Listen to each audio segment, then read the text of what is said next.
Yeah, the dialogues concerning natural religion are absolutely incredible and absolutely fascinating. I think for me, the thing that hit me the hardest when I first read them through was it's almost as if, and you mentioned this sort of these three parts within Hume coming together and kind of talking and moving forwards and trying to provide answers to problems or solutions and then being challenged and having to try and keep walking down the road, even if at the very end there isn't an answer. Like we want the answer, yes, right, does God exist or does God not exist? We want either that to be positive for a negative or positive for a positive. What I find fascinating then really is it's almost like the seminal work to show that individuals throughout history have tried earnestly to seek and to know and to interact with God, whatever sort of form you want to interpret that in, whether it be the sort of Christian God or a sort of more deistic God, some sort of supernatural being that has caused everything that they can interact with. And in the dialogues, you have this beautiful unraveling of an individual's vigor towards that certainty that they once held, and having, as you said, this watered down theism moving into deism as time goes by. He obviously kind of puts forward lots of different sort of theistic arguments, such as the argument from design, right? And he obviously has arguments for them. But what I find fascinating is obviously Dialogues Concerning Natural Religion, published in 1776, I believe, whereas The Origin of Species was published in 1859. And people often point to The Origin of Species as the sort of thing that put an axe into the tree of the design argument. But obviously, people like Hume and others before him and during his time were presenting arguments against the design argument that didn't obviously have anything to do with evolution per se, because evolution was something that was beginning to come to the fore. Obviously, it wasn't fully published in Charles Darwin's Origin of Species until almost 100 years later. So, Ben, can you just chat through the sort of way that Hume would, I guess, give argumentation against things like the design argument? Like, how was he going about presenting things? Because we take things like evolution for granted today, right? Whereas someone like Hume didn't know this stuff. So, yeah, how did he tackle with those sort of big overarching questions? Yeah, so this is a great question.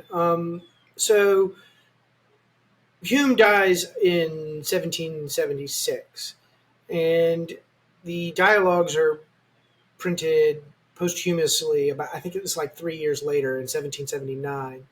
And so you're right that it's like 80 years. It's something like 80 years later until Darwin's On the Origins of Species. And so Hume is, you know, kind of seen as dealing, a really big body blow to special creation, but the design argument.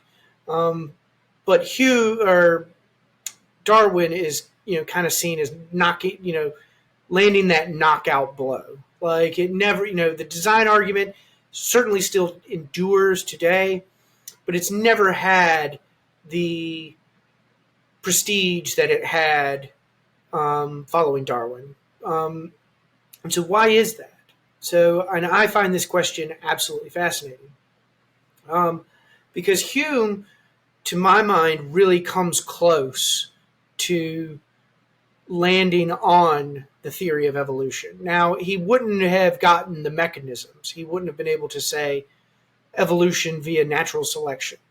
But he very much in the dialogues articulates a naturalistic mindless chance process, like evolution via, random mutations and then non-random environmental pressures selecting for, populations in gene pools. He gets very close to that in very general terms. So in the dialogues, Cleanthes is appealing to the order that we observe in the world, this curious adjustment of means and ends. And how do we explain this? And so Cleanthes is obviously explaining this by an intelligence, by reason. So the principle that he's appealing to is reason, intelligence, something like human intelligence. Like effects have like causes. The world resembles a machine or that of human art and contrivance.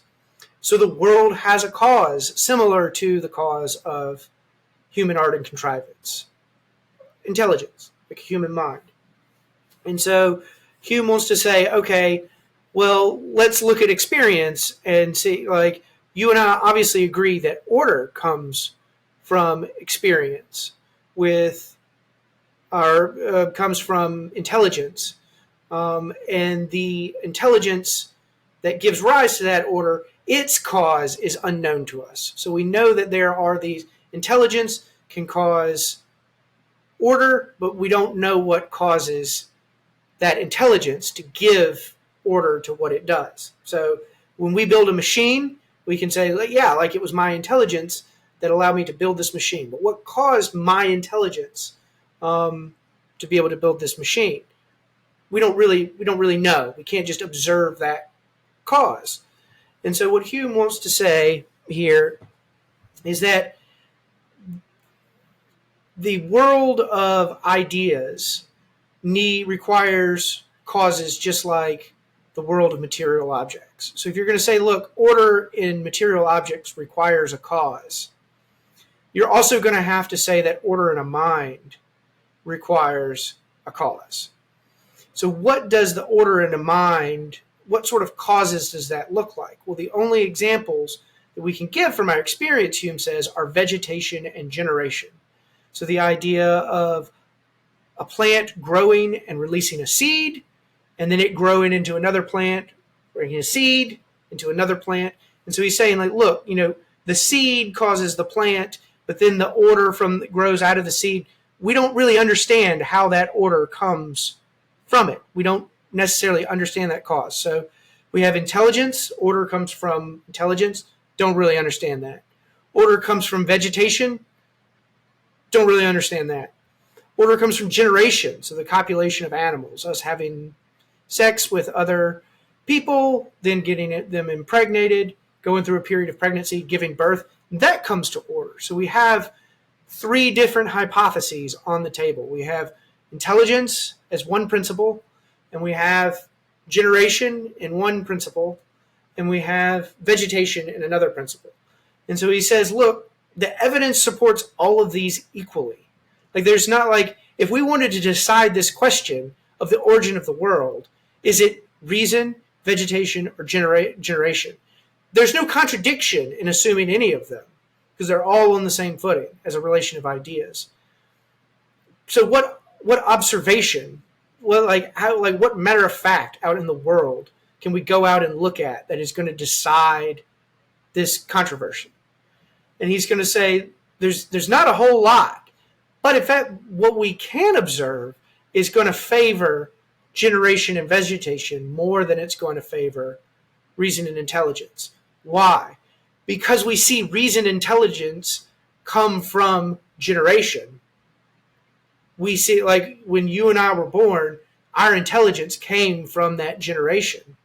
But we never see intelligence give rise to generation. You and I, it's an empirical fact that none of us can create life by just our intelligence. Like, that's a human experiment we haven't been able to do. We can't replicate. So we have evidence of reason coming from generation. That's consistent with human understanding in our experience. But what's not consistent with human understanding and human experience is intelligence giving rise to a unique process of generation or vegetation. And so really this is going to boil down to, we have more evidence for a mindless chance process like vegetation and generation than we do for intelligence, art, and contrivance giving rise to generation and vegetation. So that's what we have more reason to think that the world was spun from the belly of an infinite spider than we do that it was from the brain of an intelligent being. And you might say, oh, well, that's ridiculous. Like, why would we, give the origin of the world to, such a small creature like a spider? And, Hume wants to say, well, why would you give it to such a strange creature like human beings? Like, you're making the model of the universe us in the same way we could make the model of the universe a spider.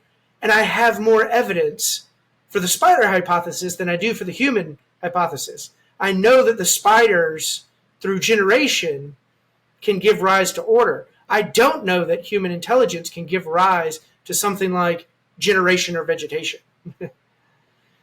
And so that's really, I think, the body blow to the design argument, in that the two hypotheses here are intelligent design and mindless chance processes.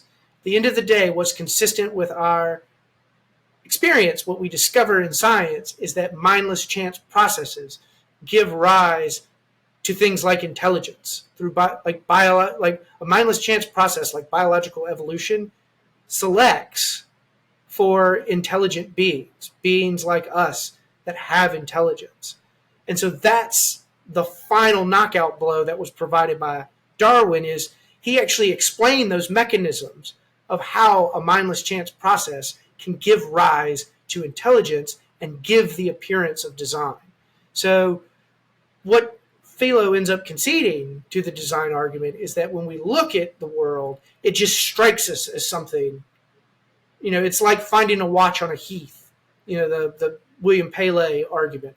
And so that it just strikes us. And so that there's this appearance of design that's a natural belief. And that it's because of it, it's this natural belief that we should give attention to it. We should give weight to it. It's like induction. Like, it just strikes us as obvious that, like, the future has to resemble the past. We just have to make, like, when we look at the world, we just have to see it as something that looks like it's designed. Darwin does away with that. Darwin says, yeah, it might look like it's designed, but this is why it looks designed. It can explain the appearance of the design, and it can give you the specifics of those mechanisms. That's what Hume lacked.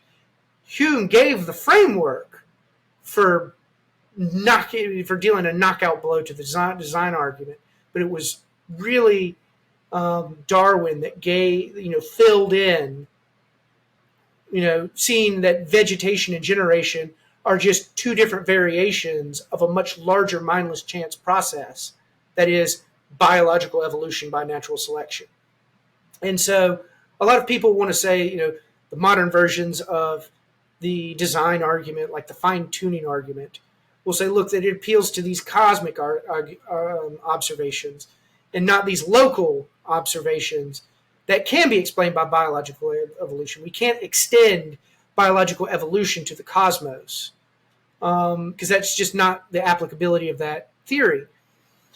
And in one sense, they're right. That's not like we can't extend biological evolution by natural selection to the cosmos as a whole. But we can extend a mindless chance process as a potential hypothesis to explain the order that we do. Perhaps something like a multiverse hypothesis explains this data. Perhaps there's some sort of, cosmic selection process that selects universes with certain properties. We don't know. The point still stands from Hume that, look, we have, when we're talking about the whole world, what is most consistent with our experience is that order arising from a mindless chance process. And what's not consistent with our experience is something on that scale coming to being because of intelligence. And so it's that move. It's the move of saying, well, this resembles the sort of order we find in human objects. Hume's going to say that resemblance is very, very small. And there's much more resemblance to hypotheses that are entirely incompatible with it, like vegetation, generation of worlds.